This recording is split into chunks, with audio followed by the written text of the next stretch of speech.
Today's table topic master is a teacher from Kerala. At present he is in Chennai doing research on repetition. He loves reading, playing football and lot more things. He thinks life has been very benevolent to him and he wants to pay back the same guy. May I request Toastmaster Faisal to conduct the table topic session.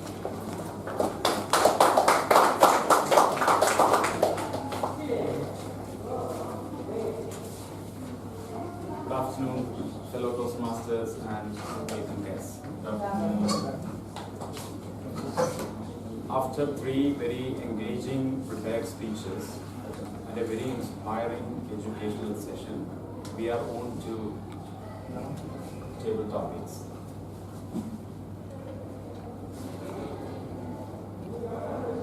Unlike many other platforms, we know that Toastmasters attempts to fine-tune even the subtle as well as the finest shades of the speaking skill of a member. So we have varied kinds of speeches, like prepared speeches, then evaluation speeches where we critically look at how a person talks and how we can critically make an evaluation of a speech. And there are humorous speeches, and then we have this table topics. Among all those speeches, varied kinds of speeches, I think that table topics is special because it helps us to understand us, others, and lives of people better. I would say that it's more of a kind of psychological exploration that we make. It tests how spontaneous you are, how quick-witted you are, how creative you are, how capable you are to withstand or to face the odds in life. We have found, if you go to psychologists and all, they will put you certain questions and they might be trying to get what actually you are. So I think that it's a kind of miniature wherein we reenact our life we live day in and out. Without talking much at length, I will go to the topic, and for the benefit of the guests, I will tell you the schedule of the time schedule. It's 1 to 2 minutes. At 1 minute, green card will be shown, and amber card at 1.5 minutes, and then red card at 2 minutes. And you can speak 30 more seconds, and those who speak less than 1 minute and 2.5 minutes will be disqualified. So shall we begin? Ready? Ready? Yes. Yeah. So, since the theme today is you, I have focused a few questions on you because mostly in table topics it will be questions on you. That's why. I will read out the question and then I will cover people at random. The first topic is, it's always the simple that produces the marvelous. It's always the simple that produces the marvelous. Can I have Toastmaster Renu?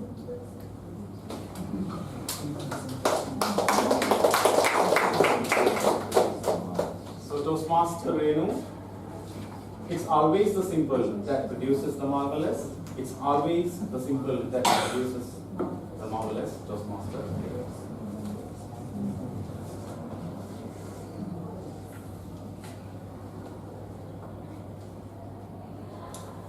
Start with, let me talk about my dogs, because that's my passion. I think the most marvelous things I've learned from my dogs. It's very difficult to talk to a human being without being judged. But every time I have a conversation with my dog, one of them at least, They just look at me with so much adoration, so much love. And I've learned so many lessons from them. Sometimes the simplest of lessons. I remember once, there was a huge puddle of water in one of the rooms. And both the dogs were there. I was angry. Someone must have messed up the room. So I yelled at both of them. I said, why will you mess up the house? You could have told me I would have left you out. Both of them just looked at me. I said, come on, get up, and sent them out. A few minutes later, I got them back. But before they could come back in, I had already cleaned up that place. I went into the room again a huge puddle. Now who could have messed it this time? I was asking myself, oh my God, I yelled at my dogs for no reason at all. And then I figured out where the puddle was coming from. There was a leak in the pipe that was running through the room. And that was how the water was leaking out and forming a puddle. I was so upset. I said, why did I question my poor dogs? And then I called them in and apologized to them, because I always believe in talking to everybody, even inanimate things like tables and chairs in my car. Called them and I said, I'm very sorry. I yelled at you for no reason at all. Their expression didn't change. They were still looking at me with adoration. Both of them realized that I'm under pressure. They came and gave me a lick each. And that's the simplest lesson I learned from my dogs. Thank you. Thank you, Toastmasters. Now, the next topic is, what stands between you and happiness? Can I have Toastmaster Thomas?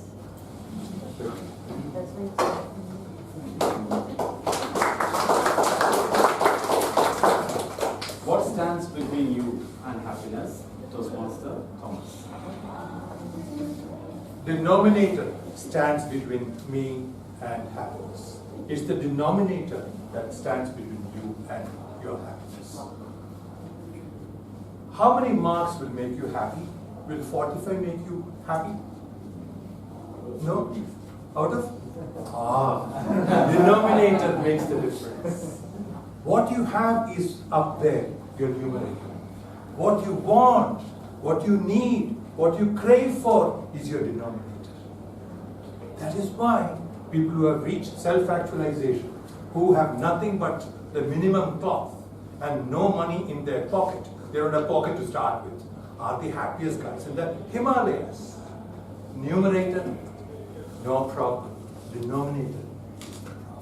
That's why people like Divya is now going to teaching. She has changed the denominator. It is no more how many zeros, after that figure that you're going to get as a salary. She has changed her denominator, if I'm permitted to say this. It's not, it's already came on Doordarshan, right? Seriously, for me, why I talked about marks was, 45 marks used to make me happy. That was the 45 I used to get out of 100 for Hindi. Hindi was my dread. Hindi was my drag. That is the only reason I've ever failed in my life, in my exam school, was only because of Hindi. So, denominator matters. Again, I'm saying that needs, if you can control your needs, you are in a great place. I'm saying this personally, I must say this to you. I had this great challenge. I wanted to get out of my job, not at 40, but I wanted to get out of my job before my 60 or whatever. But I was afraid. My last check comes and how much more money do I need? So I said, whatever money you need, you cannot be happy. So I decided to quit my job on my terms to start doing things that I enjoyed. So I gave up the checks, but I went for joy. And one of the joys I got was from Toastmasters. That's why I joined Medley, not just because I'm your neighbor. So, worry about the denominator, you're on.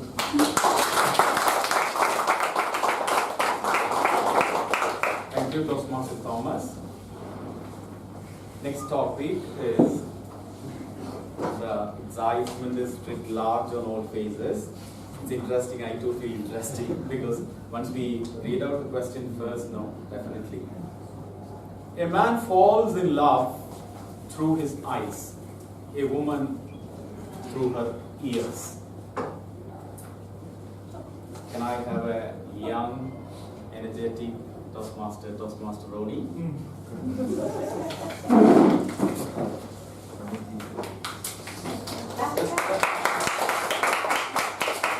man falls in love through his eyes, a woman through her ears.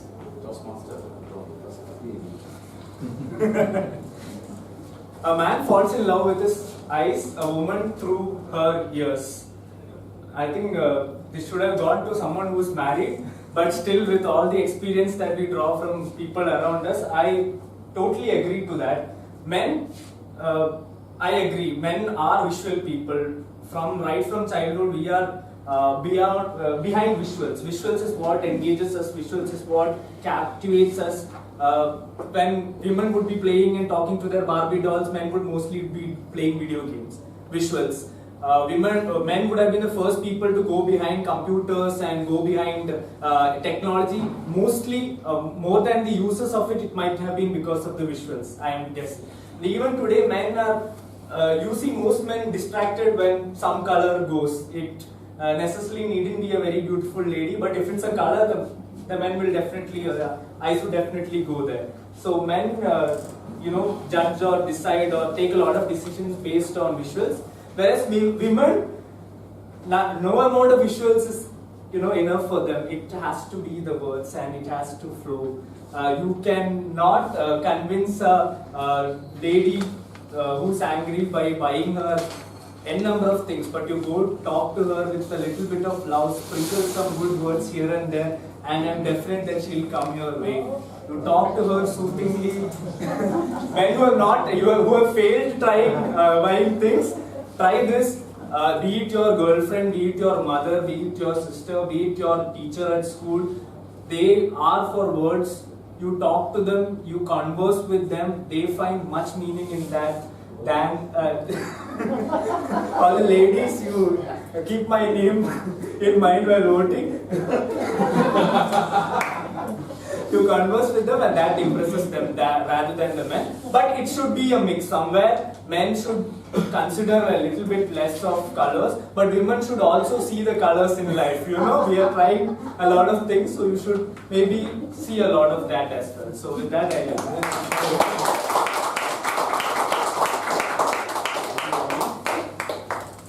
now, if you have one dream come true, what would it be?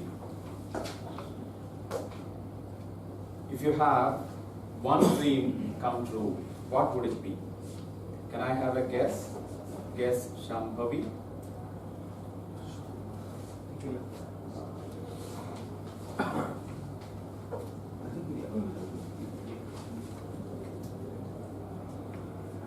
Please go.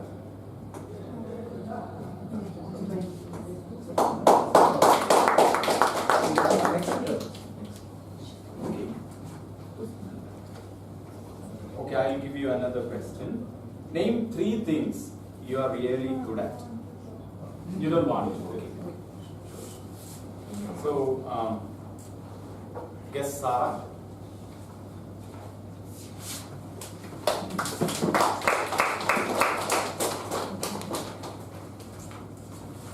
If you have one dream come true in life, what would it be? Guess Sarah.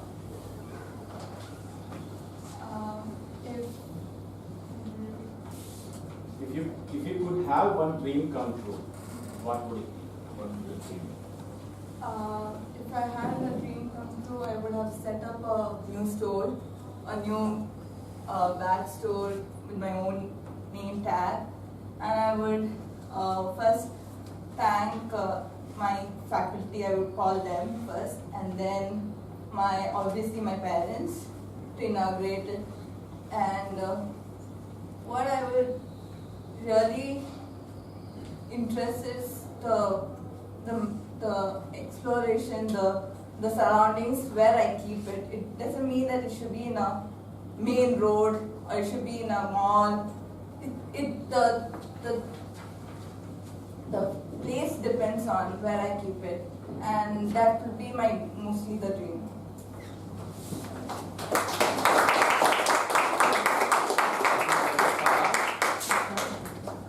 Now, next topic is, when was the last time you literally cried? Can I have Toastmaster Narasimhan?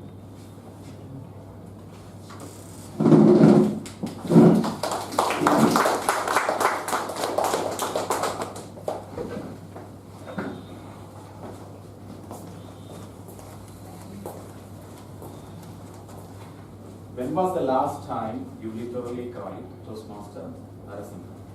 When was the last time I literally cried?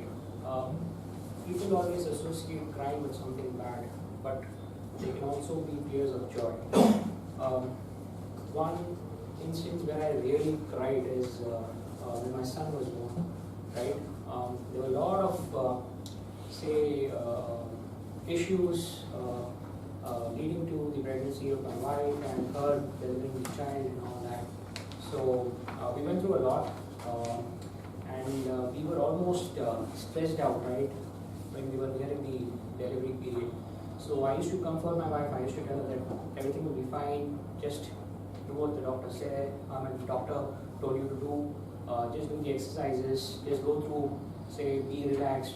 Do not be stressed, right? And it was a lot for both of us, right? And even there was a huge support system behind us. My parents, my in-laws. They were really the people behind us who were actually, motivating us and ensuring that, or giving us the encouragement, right, to go through the emotional or the stressful phase. So when the D-Day happened, right, so when the doctor said, okay, fine, son was born, so that was when I really cried. And the first question that I asked the doctor was not even how the child is. I asked how my wife is, right? So when that happened, right, she said both the mother and the child are fine, and then she showed the baby, right? That's when I cried, and I would say that was the last time when I cried, and I really felt good for her.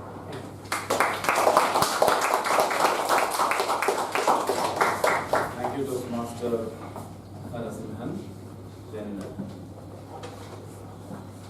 can I have Toastmaster Jyotirmayi?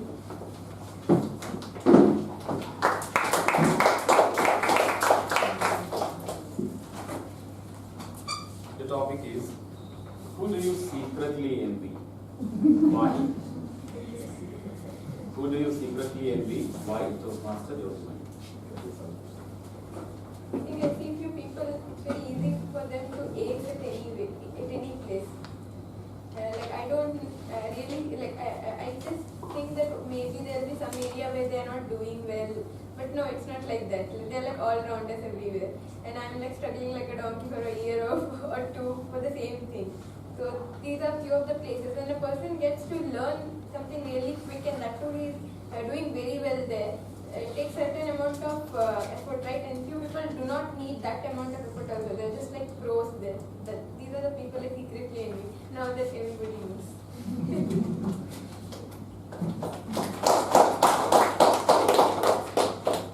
Thank you, Jyotirmayi. Age is no barrier. It's a limitation you put on your mind. Can I have Toastmaster Ramakrishnan?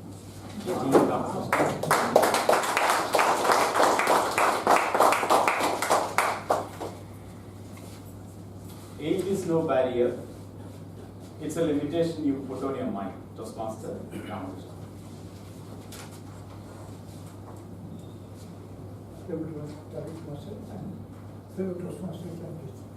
Age is only a number, because you have to judge a person by his knowledge and not by his age.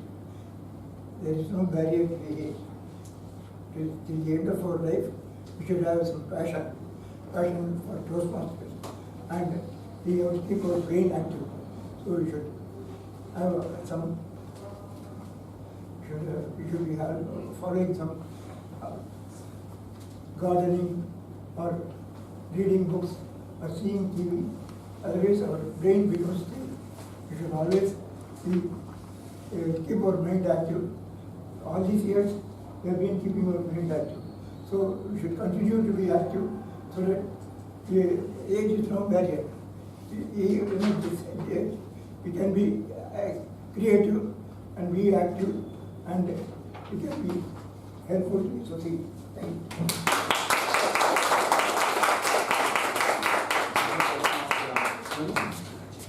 Now the last one. Can I have one guess? Guess Tushar.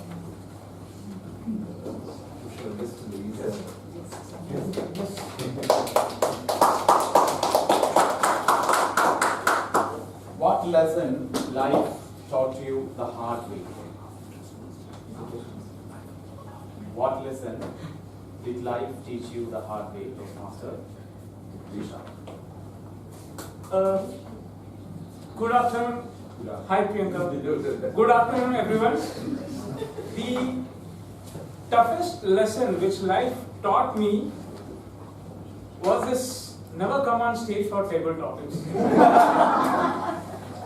I mean, for each of the topic you gave, like who is between you and happiness, I was thinking of the quote which Rahul Gandhi gave, that happiness is poverty is state of mind, or someone. I mean, for every other topic, I had something to speak about, and now I have nothing.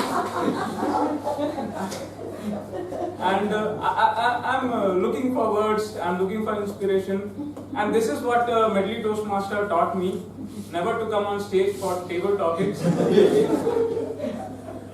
But then it also taught me that, without coming and facing a fear, you cannot overcome it. It is there is like a life before Medley Toastmaster, 3 years of Medley Toastmaster, and life after Medley Toastmaster. And the confidence I had in that 3 years when I was with Medley Toastmaster, that is again receding. It's not there.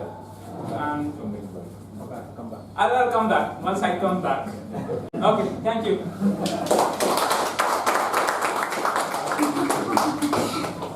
So with this, we'll wind up. Thank you, everyone. Only one question, madam. What is the subject of your research? It's actually about renegotiating the discourses of Islam in the post 9/11 Anglo-American religion. Yes, yes, you can write that.